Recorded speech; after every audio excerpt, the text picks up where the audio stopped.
Hello guys, very recently ഞാനൊരു ഒരു ജൂനിയറായിട്ട് സംഭാഷിച്ചതിലായിരുന്നു. അപ്പം ഞങ്ങൾക്കൊരു ഓൺഗോയിങ് എക്സാമൊക്കെ ഉണ്ടായിരുന്നു. ഞാനത് ക്ലിയർ ചെയ്തായിരുന്നു. മൂപ്പർ അതിന് പ്രിപ്പയർ ചെയ്യുകയായിരുന്നു. അപ്പോൾ മൂപ്പർ എന്നോട് ചോദിച്ചു, give me some advice, give me suggestions എന്നൊക്കെ ചോദിച്ചു. അപ്പോൾ ഞാൻ മൂപ്പരോട് കുറേ സജഷൻസും കാര്യങ്ങളൊക്കെ പറഞ്ഞു. പറയുന്ന കൂട്ടത്തിൽ ഞാൻ പറഞ്ഞൊരു വാക്ക്, എനിക്ക് ഭയങ്കര ക്ലാരിറ്റിയോടെ ഞാൻ എൻ്റെ എല്ലാ ജൂനിയേഴ്സിനോടും പറഞ്ഞു കൊടുക്കുന്നൊരു വാക്കുണ്ട്, ഒരു സെൻറ്റൻസ് ഉണ്ട്. അതിൽ തന്നെ ഏറ്റവും മുന്തി നിൽക്കുന്നൊരു വാക്കുണ്ട്. അതിനെക്കുറിച്ചാണ് നമ്മൾ ഇന്ന് സംസാരിക്കാൻ പോകുന്നത്. ഞാൻ അവരോട് പറയാറ്, നിങ്ങൾ ഒറ്റത്തവണ വിജയിച്ച ഒരാളോട് ഗൈഡൻസ് ചോദിക്കുന്നതിനേക്കാൾ എത്രയോ ബെറ്ററാണ് ഒരിക്കൽ തോറ്റുപോയി വീണ്ടും തോറ്റുപോയി വീണ്ടും തോറ്റുപോയി വിജയിക്കുന്ന ഒരാളോട്. ട്രസ്റ്റ് മീ, ബിക്കോസ് ഒറ്റയ്ക്ക് അങ്ങ് വിജയിച്ച് പോയ ഒരാൾക്ക് ആ ഒറ്റ പാത്തേ അറിയൂ. അത് ശരിയാണോ, നിങ്ങൾക്കത് ശരിയാണോ ഒന്നും അയാൾക്ക് പറഞ്ഞുതരാൻ പറ്റില്ല. അയാൾക്ക് ആ ഒറ്റ പാത്തേ പറഞ്ഞുതരാൻ പറ്റും. പക്ഷേ തോറ്റ് വിജയിച്ച ചിലരുണ്ട്, തോൽക്കാൻ മനസ്സില്ലാത്ത ചിലർ. അവരോട് ചോദിച്ചാൽ അവർ വിജയത്തിൻ്റെ ആഹ്ലാദ കഥകൾക്കപ്പുറം, ഷോ ഓഫ്സിനപ്പുറം അവർ പറഞ്ഞിരുന്ന കുറച്ച് കാര്യങ്ങളുണ്ടാവും. തോൽവി അവരെ പഠിപ്പിച്ചത്, അവരെ മനസ്സിലാക്കി കൊടുത്തത്, അവരുടെ എക്സ്പീരിയൻസിൻ്റെ ബണ്ടിൽ നിങ്ങളുടെ മുമ്പിലേക്ക് വെച്ച് തരും. അത് നിങ്ങൾക്ക് ഇപ്പോൾ ഉപകാരപ്പെടുന്നൊരു കാര്യമാണ്. Because no one here like to fail. Failure, wow, what a heavy word with a lot of disappointment. ഞാനിവിടെ ഫെയിലിയറിനെ കുറിച്ച് പറഞ്ഞ് കരഞ്ഞു പിഴിയാനോ അല്ലെങ്കിൽ മോൺ ചെയ്യാനോ ഒന്നതല്ല. അതിൽ നിന്ന് ഉയർത്തെഴുന്നേറ്റ ചിലരുണ്ട് നമ്മുടെ മുമ്പിൽ ജീവിക്കുന്നു. അതിൽ നിന്ന് ഉയർത്തെഴുന്നേൽക്കുക എന്നതാണ് the end. Failure is never N end. It's just A chapter. And the next chapter is how you rise from it. And that defines where you gonna be. ഞാൻ ഓർക്കുന്നുണ്ട്, കുറച്ച് കാലങ്ങൾക്ക് മുമ്പ് ഞാനൊരു തോൽവി അറിഞ്ഞ ഒരു ദിവസം ഉണ്ടായിരുന്നു. അതെൻ്റെ ലൈഫിലെ വലിയൊരു ക്രൂഷ്യൽ പോയിൻ്റ് ആയിരുന്നു. കാരണം ലൈഫിലെല്ലാം കിട്ടിയിട്ടുള്ള, തോൽവി എന്തെന്ന് രുചിച്ചറിഞ്ഞിട്ടില്ലാത്ത, അടുത്തുകൂടെ വരെ പോയിട്ടില്ലാത്തൊരു കാലമായിരുന്നു എൻ്റെ ഒരു ലൈഫിൻ്റെ പീക്കിലാണ്. ഈ ഒരു മൊമെൻറ്റും കൂടി കടന്നു കഴിഞ്ഞാൽ അതിനോ കുറച്ചധികം ദൂരത്തേക്ക് എനിക്കൊരു വിജയപാത ഞാൻ കാണുന്നുണ്ടായിരുന്നു. പക്ഷെ അവിടെ തലക്കടി കിട്ടി. എൻ്റെ ഒരു സുഹൃത്ത് പറഞ്ഞാൽ ഞാൻ ഓർക്കുന്നുണ്ട്, നമ്മൾ കുറച്ച് കാലം ആകാശത്തേനും ദൈവം നമ്മളിന്ന് തട്ടി ഭൂമിയിലേക്ക് ഇട്ടാണ് കുറച്ച് കാലം നമുക്ക് ഭൂമിയിൽ ജീവിക്കാം. അങ്ങനെ തന്നെ അടിച്ചിട്ട ഒരു ഇൻസിഡൻ്റ് ആയിരുന്നു അത്.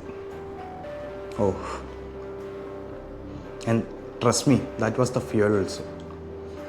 ഭയങ്കര ബുദ്ധിമുട്ടുള്ളൊരു ഫേസാണ്. നമുക്ക് നമ്മുടെ പാരൻസിനോട് സംസാരിക്കാൻ പറ്റില്ല. നമുക്ക് ഭയങ്കര ഗിൽറ്റ് ഫീൽ ഉണ്ടാവും. നമുക്ക് ഭയങ്കര എംപ്റ്റി ഫീൽ ആയിരിക്കും. ഫുൾനെസ് ആയിരിക്കും ഉള്ളിൽ. ഭക്ഷണം കഴിക്കാൻ പറ്റില്ല, ഹാപ്പിനെസ് അറിയാൻ പറ്റില്ല. ഡിപ്രഷൻ എന്ന് വിളിക്കാൻ പറ്റുമോ എന്ന് എനിക്കറിയില്ല, ബട്ട് ഒരു തരം മന്ദപ്പ്. And yes, I didn't give up. Yeah. നിങ്ങൾ ഏത് ഫേമിലുള്ള ആളായിക്കോട്ടെ, നിങ്ങളുടെ എഡ്യൂക്കേഷൻ സെക്ഷനോ നിങ്ങളുടെ ജോലി സംബന്ധമായ കാര്യങ്ങളോ ആയിക്കോട്ടെ, നിങ്ങൾ പരാജയപ്പെട്ടിരിക്കുകയാണെങ്കിൽ, നിങ്ങൾ അവഗണിക്കപ്പെട്ടിരിക്കുകയാണെങ്കിൽ, നിങ്ങൾ ചിന്തിച്ച് നോക്കുക. നമ്മുടെ ഏത് ഫേം എടുക്കുമ്പോഴും, നമ്മൾ ഏത് സെക്ഷൻ എടുക്കുമ്പോഴും നമുക്ക് എപ്പോഴും ഒരു ഐഡിയൽ ഉണ്ടാവും, ദ ഗ്രേറ്റസ്റ്റ്. യെസ്, നിങ്ങൾക്ക് തോന്നുന്നുണ്ടോ അദ്ദേഹം തോൽവി രുചിക്കാതെയാണ് ഗ്രേറ്റ് ആയിട്ടുണ്ടാകാന്ന്? I don't think so. Trust me, I don't think so. അദ്ദേഹം തോൽവി അറിഞ്ഞിട്ടുണ്ടാവും.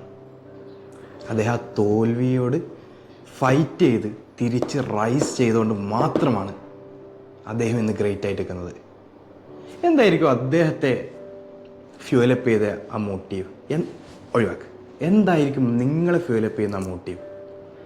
നിങ്ങളിപ്പോൾ വീണ് കിടക്കുകയാണ്, തോറ്റു കിടക്കുകയാണ്, അവഗണിക്കപ്പെട്ടിട്ടാണുള്ളത്. നിങ്ങൾക്ക് ഇവിടുന്ന് എഴുന്നേൽക്കണമെങ്കിൽ എന്തായിരിക്കും ആ മോട്ടീവ്, ആ ഫ്യൂവൽ എന്തായിരിക്കും? അതറിയുന്ന ഒരേ ഒരു വ്യക്തി അത് നിങ്ങളാണ്. പക്ഷെ നിങ്ങൾ ഭൂരിഭാഗം പേരും ചെയ്യുന്നത് ഈ തോൽവിയെ നിങ്ങളങ്ങ് കുഴിച്ചു മൂടാൻ അനുവദിക്കുകയാണ്. ജീവിതമാണ് തോൽവികളുടെ ഒരു മഹാസാഗരമായിരിക്കാം ചിലപ്പോൾ. ഓരോ തോൽവിയിലും കുഴിച്ചു മൂടപ്പെടുകയാണെങ്കിൽ നിങ്ങൾ എപ്പോഴാണ് സർവൈവ് ചെയ്യുക? നിങ്ങൾ തിങ്ക് അബൌട്ട് ദാറ്റ് മൊമെൻറ്റ് യാർ. ദാറ്റ് റൈസിങ് അപ്പ് മൊമെൻറ്റ്, ഉയർത്തെഴുന്നേൽക്കുന്ന ആ ഫീനിക്സ് പക്ഷിയെ പോലെ ഉയർത്തെഴുന്നേൽക്കുന്ന ആ മൊമെൻ്റ് ഒന്ന് ചിന്തിച്ച് നോക്കിയേ. അന്ന് നിങ്ങൾ ഈ അനുഭവിക്കുന്ന ബുദ്ധിമുട്ടുകളും സങ്കടങ്ങളും ഒന്നും ഒരു ബാധ്യതയായി നിങ്ങളുടെ ചുമലിലുണ്ടാവില്ല. സന്തോഷമായിരിക്കും, സമാധാനമായിരിക്കും, പീസായിരിക്കും. And trust me, we all can do it. We are fucking humans. We are humans. That's a beautiful creature and we can survive all these stuffs. All you need is someone to talk, someone to push you. I think I can push you only through this. I don't know you, maybe. I can only push you through this. Yeah.